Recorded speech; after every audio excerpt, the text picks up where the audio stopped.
됐다고 공식화했는데 이거를 그래서 일종 전염병이었던 거가 사라졌어요.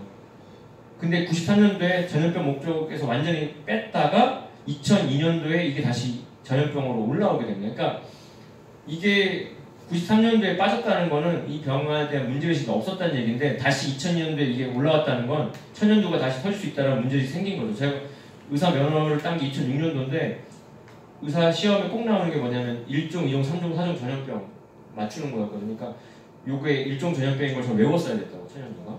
근데 왜 갑자기 대두가 됐나? 방글라데시 이게 최후의 천연두 환자로 보고가 된 건데 요거 다 박멸했다라고 이 사람들이 자랑스럽게 이렇게 사진도 찍었었는데 이게 다시 21세기에 왜 얘기가 되고 있나? 왜냐하면 북한의 그 생물 무기로 인민무력부 핵화학방어국에서 이 천연두, 탄저균, 패스트 등을 보유하고 있다라고 공공연하게 얘기가 되고 있죠. 2001년도가 됐을 때 9.11 테러가 납니다. 갑자기 미국 그 쌍둥이 빌딩이 비행기에 부서져 버리는데 그 이후에 탄저균 테러가 이어지게 됩니다. 그러면서 미국이 경각심을 갖습니다. 뭔가 생물학 무기가 인간을 죽일 수 있겠구나. 근데 그래서 미국에서 시뮬레이션을 했던 게 그럼 가장 쓰기 좋은 생물 무기는 천연두겠다. 왜냐면 그 백신을 완전히 이제 생산을 중단했거든요. 1999년도에 미국의 질병통제센터 CDC랑 그 소련의 시베리아 바이러스 연구소에서 20세기를 마무리 지으면서 서로 합의를 하려고 했던 게 뭐냐면 천연두가 박멸됐으니까 천연두 균 샘플까지 다 없애자 이랬는데 그게 합의가 안 됐어요. 왜냐면 한쪽에서 없애기로 하고 갖고 있으면 그게 절대적인 무기가 될 수 있으니까 지금 이 균은 소련하고 미국이 갖고 있는 걸 알고 있는데 소련이 갖고 있었던 천연두 바이러스가 뭐 저기 북한으로 흘러들어갔다라고 얘기가 되고 있습니다. 그래서 그 이런 장사정포 같은 거에 장착해가지고 날린다는 거죠. 그래서 2000년대 초반에 그 태풍이 불었을 때 북한 사병의 그 시체가 떠밀려 와가지고 우리 군에서 이렇게 부검을 했는데 그 나라는 잘도 못 먹어가지고 우리가 쌀도 보내주고 그랬던 나라인데 그 일개 사병의 몸 혈액에서 천연두 백신이 검출되고 그랬거든요. 그러니까 왜 그런 사병한테까지 백신을 맞춰놨을까? 이들이 이걸 균으로 쓰려고 벼르고 있다라고 방증하는 거죠. 그게. 이건 제가 그 전문의 시험 볼 때 시험 기출 문제 중에 2004년도 시험 문제 중에 이게 전문의 시험 문제였는데요. 지구상에 존재하는 전염병은 아니지만 생화학전이 발생했을 때 이용될 수 있는 가능성이 높은 질병이다. 생화학전으로 천연두가 발생했을 때 대처 방법으로 옳지 않은 거. 그러니까 전문의 시험에 이게 문제가 나왔다는 건 이걸 다시 각성하라고 나오는 거거든요. 그러니까 이거는 격리해야 되고요. 효과적인 바이러스 제가 없어서 대증요법을 해야 되고요. 뭐 이런 것들을 저희가 시험 공부를 했었던 기억이 나요. 근데 이 병이라고 하는 천연두는 뭐 천자국이라에 들어온다 이런 얘기가 있고요. 그래서 서양의 천자국이었던 로마도 천연두로 멸망을 당합니다. 근데 중요한 건 그 천연두가 터진다고 했을 때 백신을 갖고 있어야 되는 문제가 있는데 이거를 질병관리본부에서 2013년도에 국감자료로 조사를 했다더라고요. 미국은 100% 갖고 있고 일본은 77% 갖고 있는데 우리나라는 18%밖에 없어요. 그러니까 여기 두 나라가 터질 게 아니거든. 천연두는 앞으로 한국에서 터질 건데 그 백신이 여러분들한테 다 공급이 안 된다는 거고요. 이런 거 터지면 이제 의료진들한테 먼저 맞추게 돼 있어요. 그러니까 이 천연두가 진짜 우리 그 메르스나 그 사스처럼 인류를 뒤흔들 때 답이 없는데 재밌게도 그 솔루션이 또 아까 언급했던 동의보감에 언급이 돼 있는 게 있습니다. 그 주창편에 잡병편에 보면은 그 태울구고천존을 뭐 100독 하면 묘하기가 그지없다. 그러니까 태을천이라고 하는 곳에 계신 어떤 천존을 찾으면 살 수 있다. 이렇게 솔루션도 있는데 이건 뒤에서 더 자세히 말씀드릴게요. 최근에 또 이제 일본의 그 국회의원이 그 국회에서 연설을 하나 했는데 어장을 북한이 침범한다고 하면서 문제 제기했던 게 뭐냐면 단순히 그냥 우리 물고기 가져가는 거가 끝이 아니라 북한 배 상륙자한테 천연두 바이러스가 있을 수 있기 때문에 이 공포는 미사일에 비할 바가 아니라고 자민당의 그 아오야마 시게하루라는 의원이 이렇게 공표한 적이 있어요. 그러니까 아름아름 다 북한의 그 천연두 생물학 무기에 대한 경각심을 갖고 있다는 얘기입니다. 지금. 근데 또 요즘에 이제 그 시중에 학교나 제 병원에 있다 보면은 홍역 환자들이 많아졌습니다. 작년부터 전 세계 홍역 발생 건수가요, 전년도 2017년보다 2배가 넘었다고 보고가 됐는데, 전 세계적으로 지금 그 동남아시아, 유럽 늘고 있어요. 홍역이.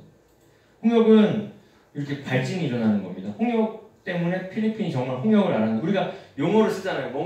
뭔가에 앓을 때 홍역을 앓고 있다고 표현하거든요. 그야말로 홍역이 지금 번지고 있는데 20일 상간에 200명 정도가 죽어버리는 사건. 재앙이죠, 재앙. 그래서 애들이 이렇게 걸리잖아요. 전염병이 높아가지고.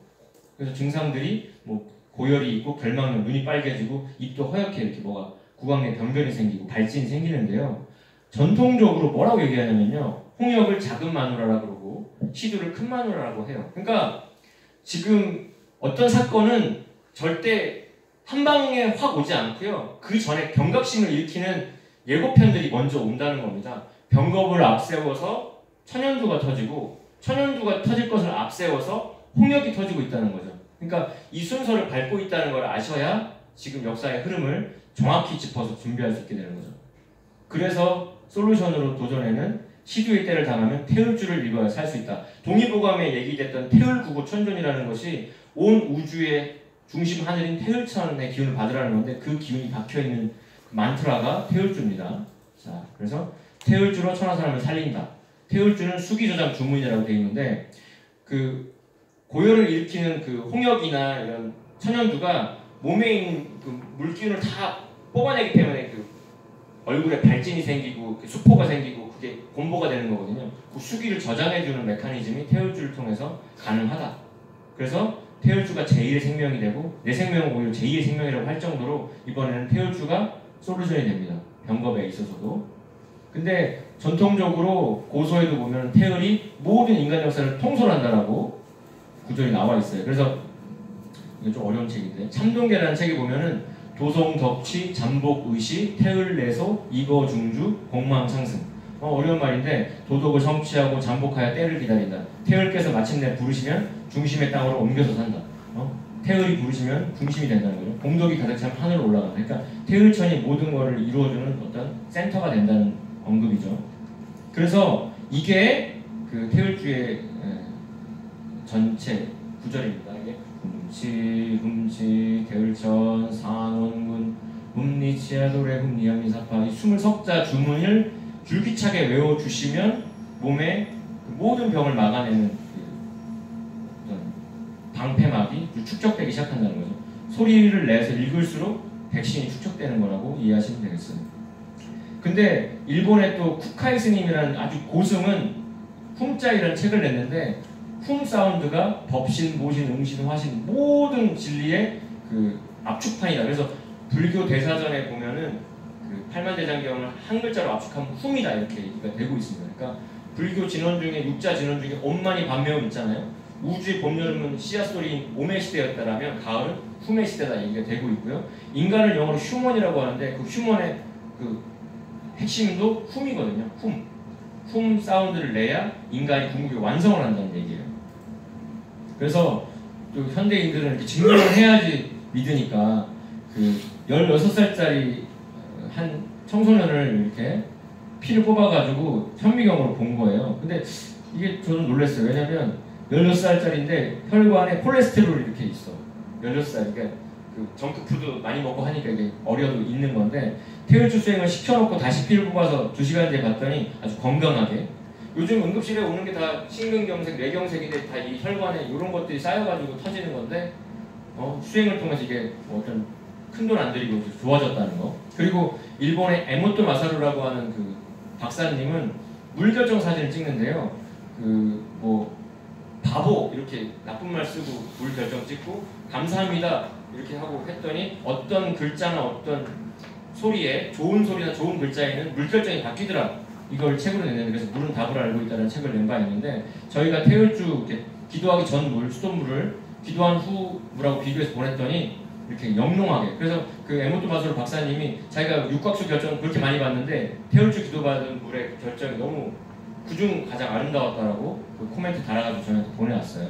자, 이 사람들 누군지 모르실 거예요.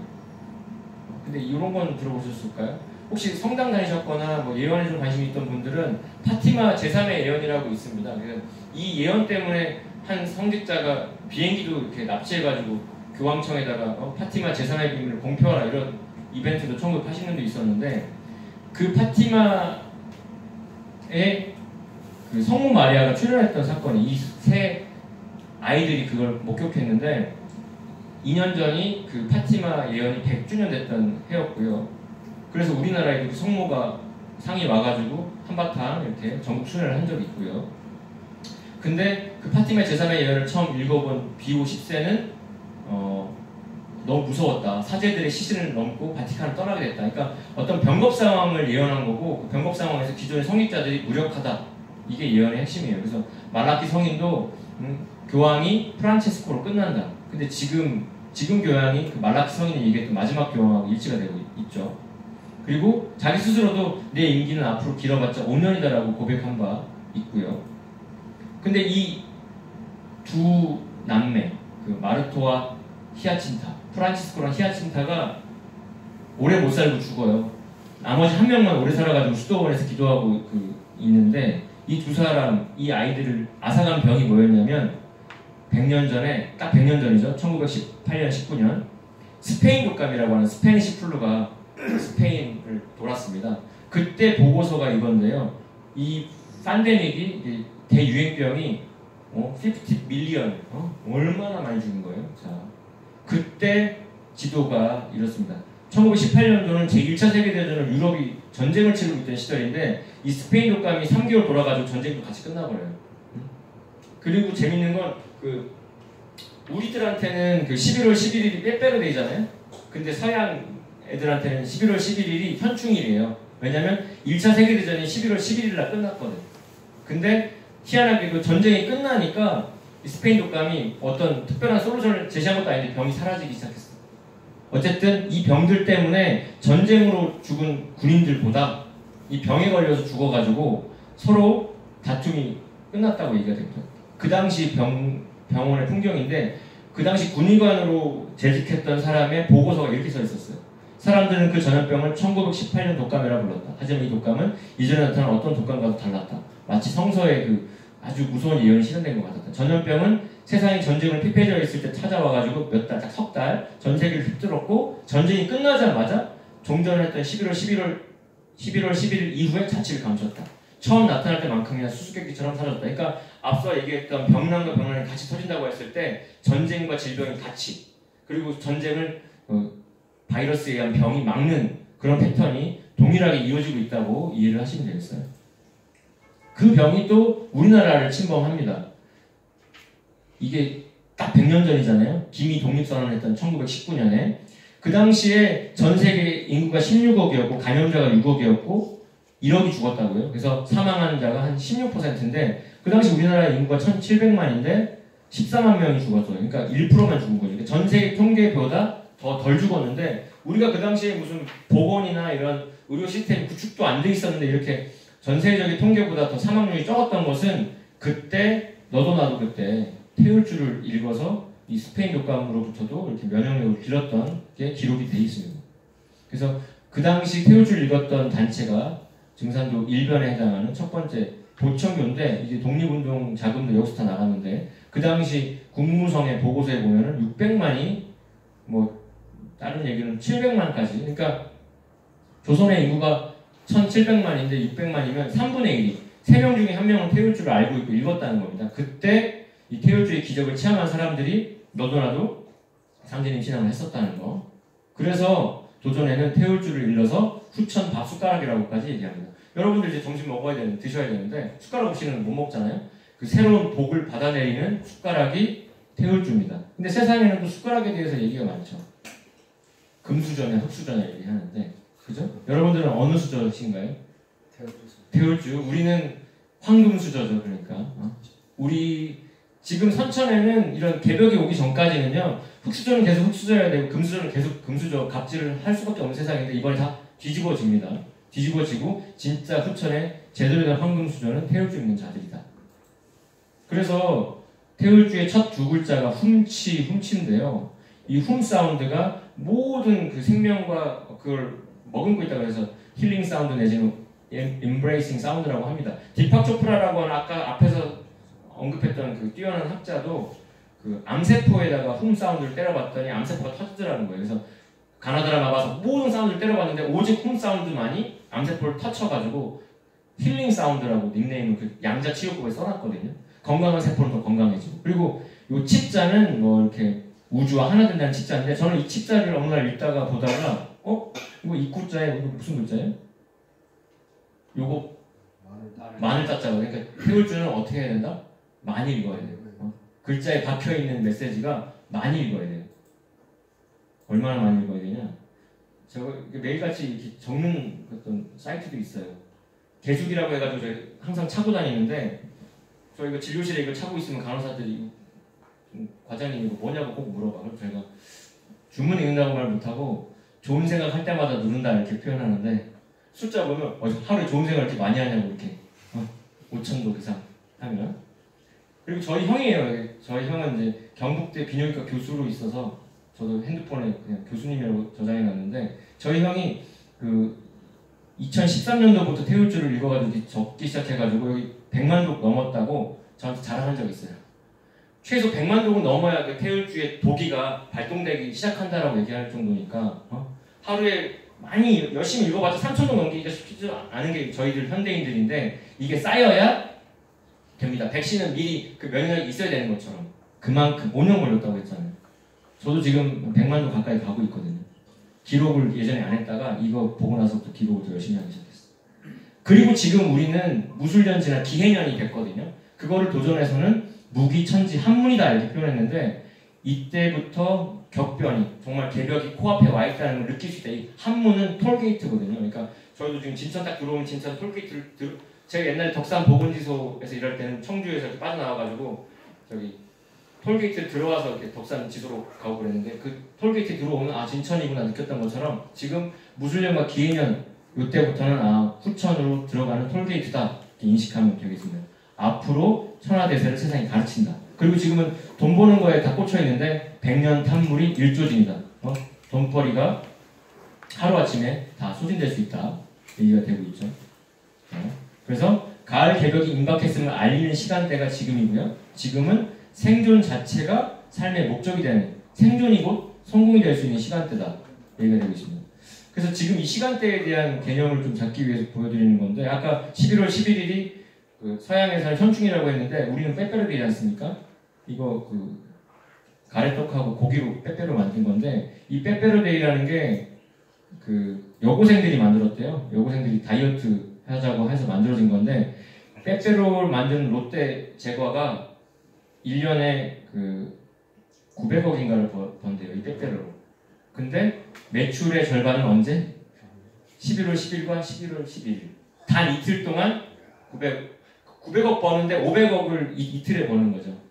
그러니까 그동안 이렇게 어떤 천하사, 상계님 진리를 전하는 시간대가 힘들었다고 할 때 요 빼빼로데이 같은 역할을 지금 무기천지하면 하고 있다 인식하시면 기존에 신앙하셨던 분들은 좀 각성이 되실 거고요. 그러면 이 세계는 어떻게 그러면 궁극의 구원이 되는가 이걸로 이제 마무리를 해볼까 합니다. 가을철에 참사람으로 열매 맺는 게 궁극의 목적인데 세 가지가 관문이 있습니다. 개벽이 세 가지 통과 의례를 겹치는 것처럼 사는 법방에 있어서도 전생과 현생과 내생의 삼생의 인연이 있어야 되고 조상님의 음덕이 있어야 됩니다. 음덕이 없는 자는 들어와도 잘 헤쳐나가지 못하고 근데 궁극적인 거는 그 어떤 옵션보다 내가 스스로 여기 도문에 몸담은 여러분들이 정성을 다해야 된다. 자, 그래서 이건 아주 유명한 성구죠. 선영의 음덕으로 나를 믿게 된다. 음덕이 있는 자는 나가려고 하면 이곳을 벗어나면 죽는다 그래서 살리고 만약 음덕이 없으면 이 말을 쳐내친다 이렇게 되는 겁니다. 그래서 그 릴레이 계주 아시죠? 그 바톤을 넘기는 거예요. 조상님들이 이번에 후손들한테 집안의 어떤 모든 운명을 맡긴 거예요. 자, 그래서 조상의 음덕이 있어도 하늘에서 아무리 돌을 열어주어도 자손이 받아들이지 못하면 헛일이다. 그래서 이 나무의 요 숨구멍, 요 새싹이 이 고목을 새롭게 만들듯이 자손한테 조상님이 하나님이자 조상한테 자손은 숨구멍이다. 이렇게 되는 거죠. 자, 이건 제가 공중 한일고 나왔는데 제가 9기로 졸업했고 그 작년이 졸업 20주년이 됐어요. 그래서 20주년 기념 행사 홈커밍데이 한다고 다 뿔뿔이 흩어져 있던 애들이 단톡방에 모였네요. 그러니까 졸업하고 안 만났던 애들을 단톡방에서 만났는데 이름만 봐서는 모르겠다는 거예요, 얘도. 그래서 이름만 봐도 누가 누군지 모르니까 사진 보려고 다 클릭을 해봤어요, 여기를. 근데 자기들 사진은 아무도 안 올렸어, 거의. 다 누구 사진이게요? 아, 자식 사진이야. 근데 누군지 알 것 같아. 자식 사진만 있는데. 그러니까 여러분 지금 천상의 단톡방에 그 조상님들의 그 프로필 사진에 누가 있습니까, 여러분? 여러분들 사진이 있는 거죠. 그게 지금 자손과 후손 간의 관계인데 제가 20주년 기념 그 단톡방에서 깨달았어요. 아, 조상님한테 우리가 프로필 사진이겠구나. 한씨 집안은 누구, 뭐 김씨 집안은 누구 이렇게. 이것도 영상인데요. 이건 꼭 보고 가고 싶어서.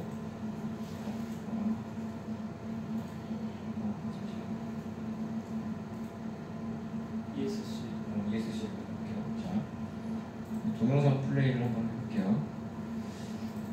사운드 나오겠지? 혹시 보신 적 있으신 분은 이제 모른 척 해주시고 안 보신 분은 잘 보세요. 이게 뱀이죠. 도마뱀이고요.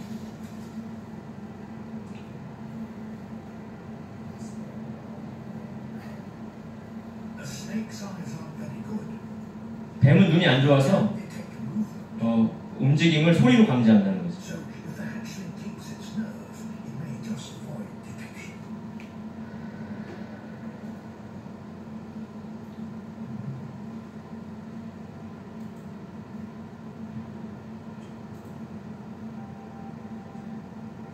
도마뱀이 가만히 있다가 뭔가 낌새가 이상하니까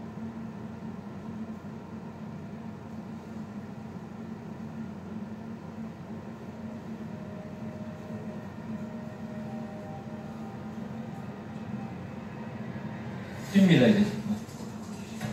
그때는 뱀이 한두 마리가 아니지. 그 동네 뱀들이 다 나타나는 거죠. 열심히 뛰어요. 뭐 어떤 상황인지 아시겠죠? 이 도마뱀이 우리예요. 후손이에요. 가다가 근데 잡혀요 이렇게. 아이고 칭칭 감겨요 이렇게. 죽은 거 이제 여기서 어떻게 하냐의 문제야 지금부터. 아 빠져나왔어. 다시 뛰어요.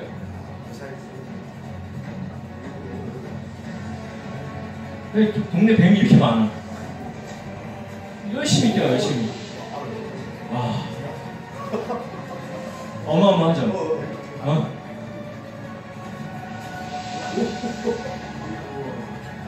이 영상 보고 너무 많은 걸 사색을 합니다. 저 올라옵니다.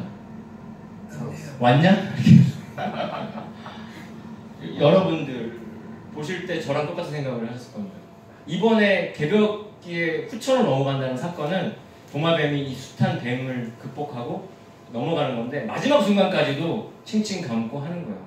근데 조상님들은 얘가 무사히 넘어가기만을 바라고 지금도 특히 무기천지함의 시간대에 더 많은 사건과 사연들이 많은데 더 각성을 하셔야 되는 어떤 시간대다 이런 말씀 드리고 싶습니다. 그래서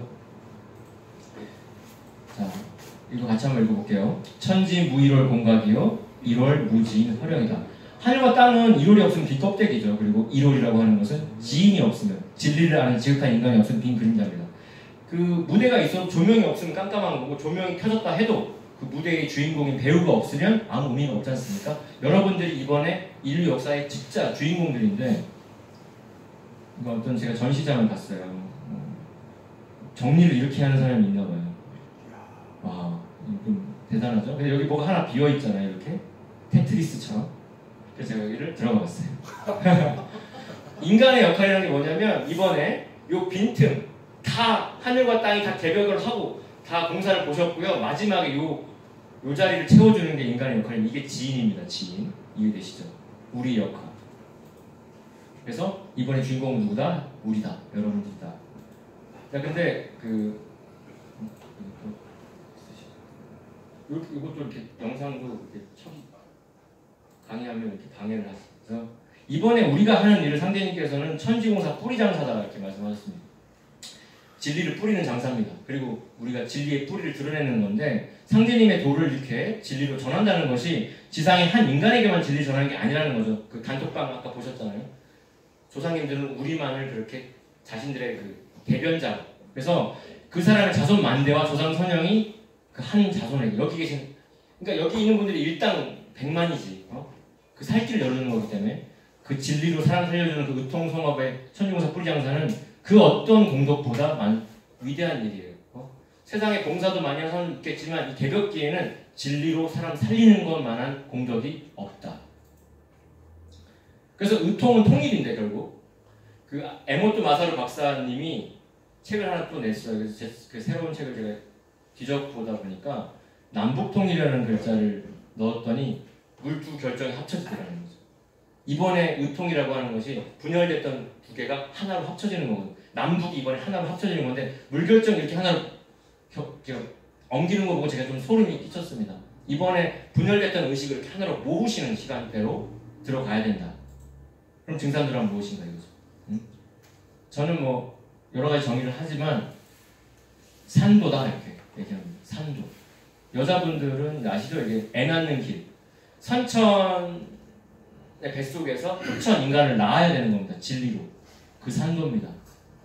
근데 산도는 근데 좁잖아요. 그 아이도 그 좁은 산도를 뚫고 나오는 스트레스가 있죠.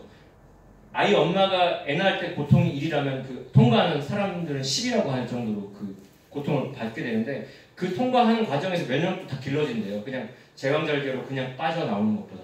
충분히 고통을 받고 충분히 억압을 받고 그 상극을 뚫고 나오는 게 이번에 증산도. 그래서 그 주변에 아는 사람을 진리라는 지극한 인간으로 거듭나게 하는 게 이 궁극의 개벽 사업이라는 거. 이거 위에 그림만 보시면은 모퉁이를 딱 낙서를 누가 했는데 just do nothing, 아무것도 하지 마 이거거든요. 또 돌았더니 it is impossible, 이거 불가능해. 근데 전체를 다 보면 뭡니까? just do it, nothing is impossible. 우리가 진리의 한 단면만 보고 그 파편만 보면은 할 수 있는 게 없고 모든 게 불가능해 보이는데 이 전체를 다 보면 그냥 하시면 됩니다. 증산도의 도는 이 도죠. do 하시는 거죠. 불가능은 없어요. 그래서 우리가 먹는 게 우리가 된다는 거죠. 나쁜 거 먹으면 그렇게 정크푸드 먹으면 이렇게 아까 그 신육세 아이처럼 혈관에 콜레스테롤 있고 좋은 거 먹으면 뻥뻥 뚫리는 건데 이런 얘기도 합니다. You are what you listen to. 네가 듣는 게 너 자신이라는 거죠. 우리가 우리 자신한테 좋은 얘기 많이 들려줘야 된다는 거. 그래서 이 플라톤과 그 아리스토텔레스의 대화 중에 이런 게 있습니다. 가장 유쾌한 소리는 무엇입니까? 라고 제자가 물었습니다. 그랬더니 진리라네. 우리가 자꾸 들어야 되는 게 뭐다? 가을 개벽 진리 소식을 꾸준히 듣고 내 뼈에 새겨야 되겠다.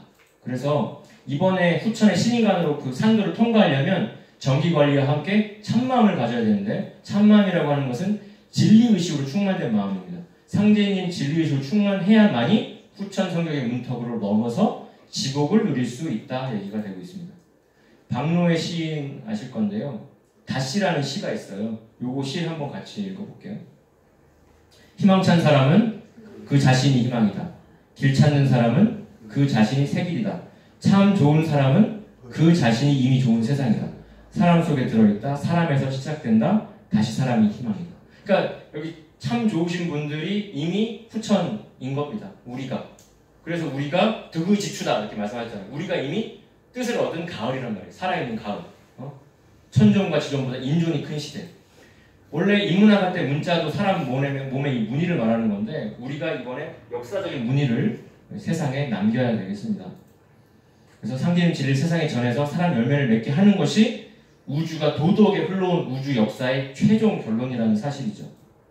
그런데 이 공부는 얕게 해서는 안 된다는 거. 제가 아까 말씀드렸듯이 어설프게 알아가지고 의대 왔다가 이렇게 살고 있다는 거. 알려면 아주 혼이 되게 알아야 된다는 거. 그리고 스스로 알아야 된다는 거. 그래서 오늘의 결론은 이겁니다. 일단 시작부터 하자. 시작부터 시작하자는 게 니체의 명언인데요. 어떤 일이든 시작은 위험하지만 시작하지 않으면 아무것도 시작되지 않으니까 오늘을 또 분기점 삼아서 새로운 시작 하시기를 축원드리면서 제 이야기 줄이겠습니다. 감사합니다.